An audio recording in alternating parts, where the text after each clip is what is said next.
And by the way, we don't want Russia or China going to Greenland, which if we don't take Greenland, you're going to have Russia or China as your next door neighbor. That's not going to happen.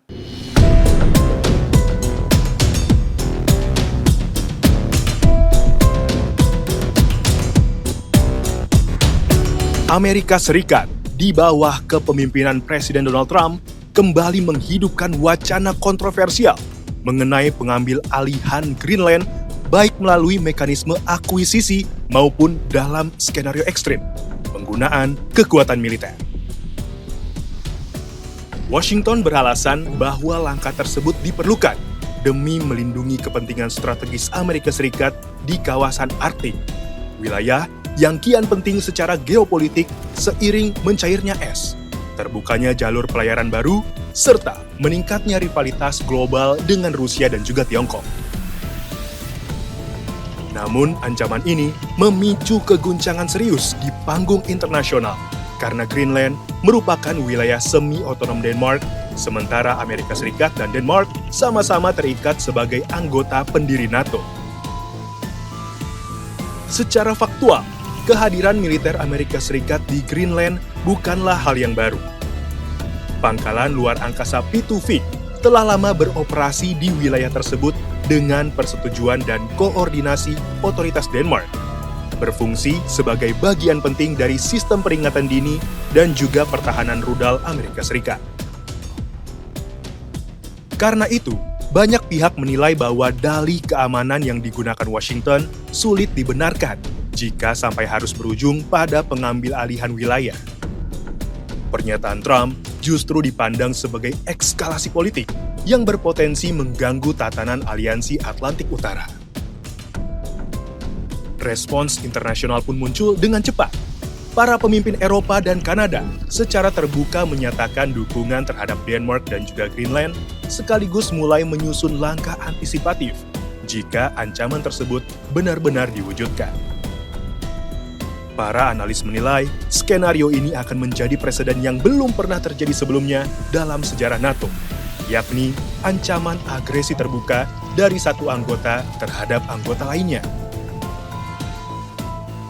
Situasi ini secara langsung menantang kredibilitas NATO sebagai aliansi pertahanan kolektif dan memunculkan pertanyaan mendasar mengenai batas, makna, serta relevansi Pasal 5 Perjanjian Atlantik Utara. Pasal 5 merupakan inti dari NATO yang menyatakan bahwa serangan bersenjata terhadap satu anggota dianggap sebagai serangan terhadap seluruh anggota. Prinsip ini telah menjadi fondasi solidaritas transatlantik sejak NATO berdiri pada tahun 1949 dan menjadi jaminan keamanan utama bagi negara-negara anggotanya. Namun, pasal ini hanya dapat diaktifkan melalui persetujuan bulat seluruh anggota.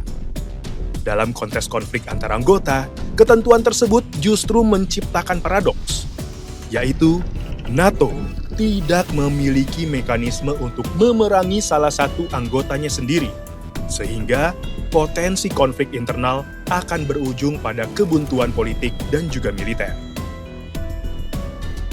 Sejarah NATO menunjukkan bahwa ketegangan internal memang kerap terjadi, meski selalu berhasil dicegah agar tidak berkembang menjadi perang terbuka. Inggris dan Islandia misalnya terlibat dalam Perang Ikan Kod antara 1958 hingga 1976. Sebuah konflik panjang yang melibatkan konfrontasi angkatan laut dan tekanan diplomatik akibat sengketa wilayah penangkapan ikan. Meskipun sama-sama anggota NATO, aliansi tersebut memilih jalur kompromi demi menjaga kepentingan strategis yang lebih besar, terutama terkait pengawasan terhadap Uni Soviet. Contoh paling mendekati konflik bersenjata terjadi pada tahun 1974, ketika invasi Turki ke Siprus hampir memicu perang terbuka dengan Yunani. Ketegangan tersebut begitu serius, sehingga Yunani menarik diri dari struktur militer NATO selama 6 tahun sebagai bentuk protes. Situasi serupa juga muncul dalam sengketa perikanan antara Kanada dan juga Spanyol di tahun 1995 yang nyaris berubah menjadi konfrontasi angkatan laut, serta dalam krisis Suez di tahun 1956 ketika Amerika Serikat secara terbuka menentang operasi militer Inggris dan Prancis terhadap Mesir. Perpecahan internal NATO semakin terlihat pada era Perang Vietnam ketika sekutu-sekutu Eropa menolak keterlibatan militer langsung meski berada dalam satu aliansi dengan Amerika Serikat. Penolakan Prancis bahkan berujung pada keluarnya negara tersebut dari komando militer NATO selama puluhan tahun. Ketegangan serupa terulang dalam pengeboman Kosovo di tahun 1999, Perang Irak di tahun 2003, dan intervensi Libya di tahun 2011, di mana perbedaan kepentingan nasional menyebabkan NATO bergerak lambat, terpecah, atau bahkan memilih tidak terlibat secara resmi. Meski demikian, seluruh krisis tersebut memiliki satu kesamaan penting. Tidak satu pun melibatkan upaya pengambil alihan wilayah secara langsung terhadap sesama anggota NATO. Disinilah isu Greenland menjadi sangat sensitif dan juga berbahaya. Jika Amerika Serikat benar-benar memaksakan kehendaknya, NATO akan menghadapi dilema eksistensial yang belum pernah terjadi sebelumnya antara mempertahankan prinsip pertahanan kolektif atau menerima realitas bahwa kekuatan terbesar dalam aliansi dapat bertindak sepihak tanpa konsekuensi. Dengan demikian, apa yang terjadi pada Greenland saat ini bukan sekedar polemik diplomatik, melainkan ujian nyata bagi kohesi, legitimasi, dan masa depan NATO itu sendiri.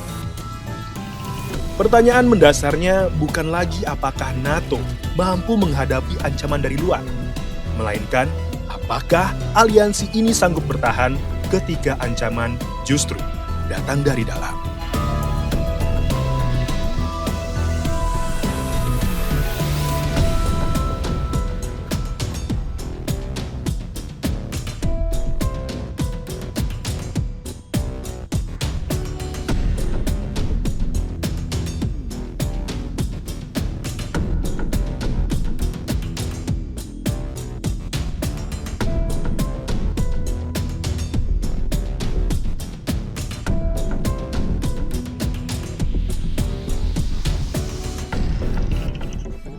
Stay updated. Info terkini masih banyak. Jangan lupa subscribe, like, dan share YouTube official OKZone. Dan selengkapnya ada di okezone.com.